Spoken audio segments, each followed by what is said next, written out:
Welcome to my channel Cine Chills. Let's enjoy the explanation of the movie. At night, the villagers gathered together and were praying for the two dead ladies. Unexpectedly, at this moment, Mrs. Terry suddenly heard someone whispering behind her, but she turned around and didn't see anyone. Unexpectedly, when she turned back, the villagers thought that it was a sudden power outage that caused her to scream in fear. They hurriedly lit several candles in the room and the prayer ceremony continued. However, Lela saw something she shouldn't have seen at this time. In addition to her dead mother and Mrs. Ida, there was clearly another female ghost sitting in the crowd. She was dressed exactly the same as Anna opposite. Lela repeatedly confirmed the dress several times. Although she didn't know what happened, she saw her sister trembling. After the ceremony, Lela returned home and saw a familiar figure sitting and praying in her mother's room. She approached in disbelief and wanted to touch him, but the moment he touched her, before she could figure out what was happening, Lela suddenly stepped on a wire that was very similar to the one her mother had found. Lela pulled out the wire to observe it carefully. Then an invisible force quickly came to Anna's house. This time, she was discussing with her son Tuva about moving out. Although her friends around her had accidents one after another, she was still unwilling to leave the small village where she had lived for decades. This time, a terrifying figure suddenly appeared behind Tuva. Noticing that his mother's eyes had changed, Tuva hurriedly looked behind him, but he didn't see anything. Tuva didn't think much about it and then got up to pack his luggage for going out. But Anna, however, was like possessed. She carefully checked every corner of the room. She thought she was too nervous and her eyes were blurry. But at this moment, the closet door slowly opened. Anna instinctively wanted to go forward, to see what was going on. Unexpectedly, the moment she reached out her hand before he could react, the cabinet door opened at a very fast speed. Anna curiously put in some money to find out what was going on. Suddenly, Tua heard the noise and came to check, but he only saw his mother spitting blood. He wanted to rush into the room to rescue his mother, but the door suddenly closed at this moment.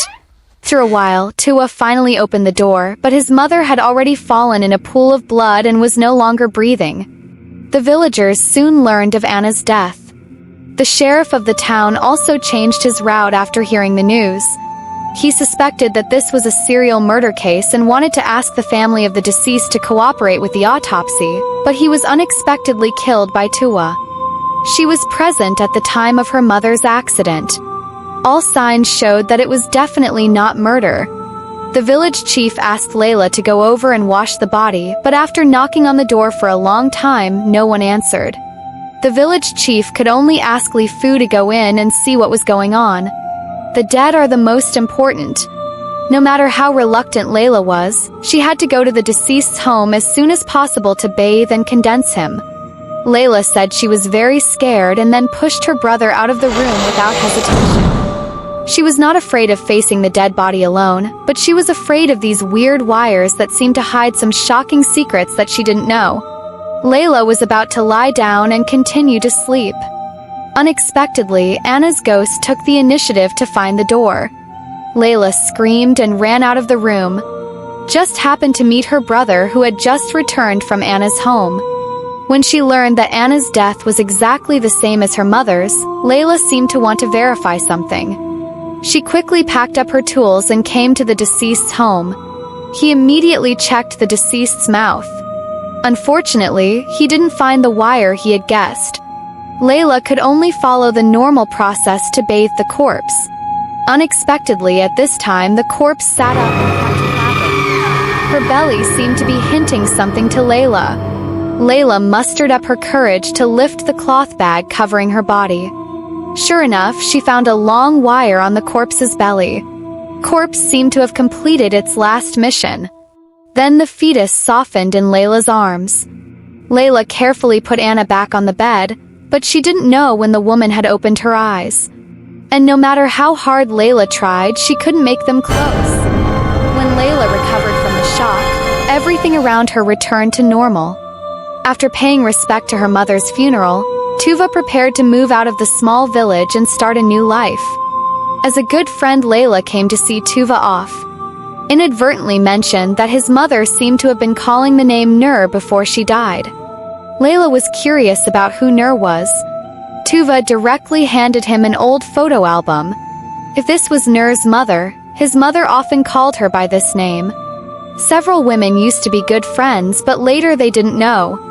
What happened? Nur left the village when they were very young. It was said that this matter was related to the husbands of several women. When Tuva was not paying attention, Lela secretly hid the photo. It seemed that the photo hid the truth of her mother's death. Lela happened to meet Mrs. Terry on her way back. She felt that the death of several friends was not accidental. Everyone died of vomiting blood without any signs. I believe this must be true.